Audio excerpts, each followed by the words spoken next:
Of all the financial titans and philanthropists of the 20th century, none are more complex or mysterious than George Soros.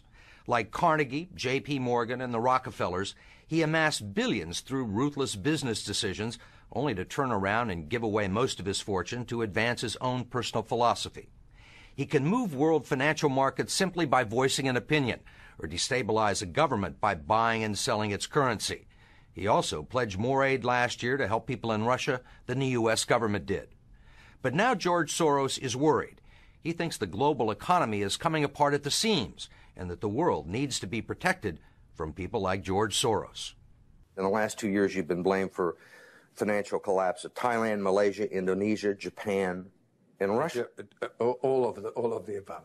All of the above. Yeah. Are you that powerful?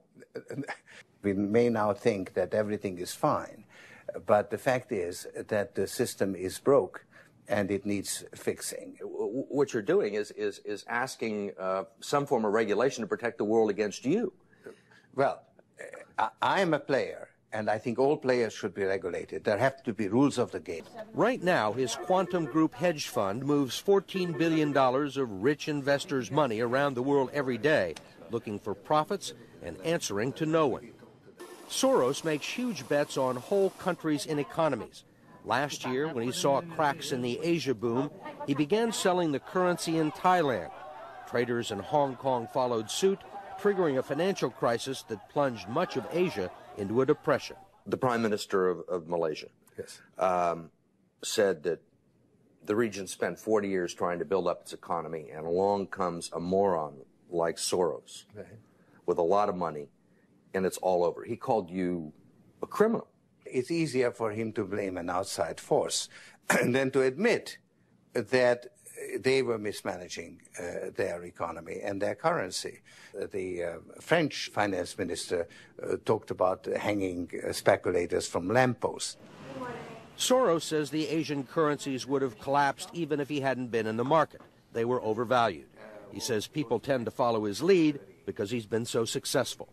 I think that I've been blamed for everything. I am basically there to make money. I cannot and do not look at the social consequences of what I do. This man is a carnivore of the first order. Jim Grant is the editor of Grant's Interest Rate Observer and one of Wall Street's most respected analysts. He never tires of watching Soros, in part because of the huge bets he's willing to place on his hunches. He has always amazed the people he's worked with at his audacity and his willingness to back up his commitments with enormous sums of money.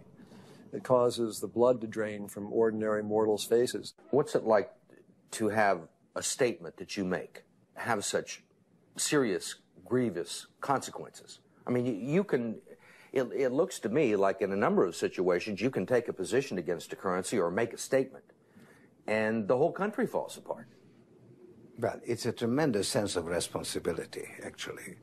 And it's also a humbling experience because I am actually trying to do the right thing, and sometimes what I do has an unintended negative consequence, as it did in Russia. Whatever his motivations, no one can accuse him of greed. He's backed away from the day-to-day operation of his businesses and is giving away his billions now with the same determination that he made them in places like Haiti, a country that has less money in the bank than he does. Last month, he brought the First Lady with him for a look at some of the projects his foundation is funding. This is Mr. George Soros, and he's going to be helping the hospital.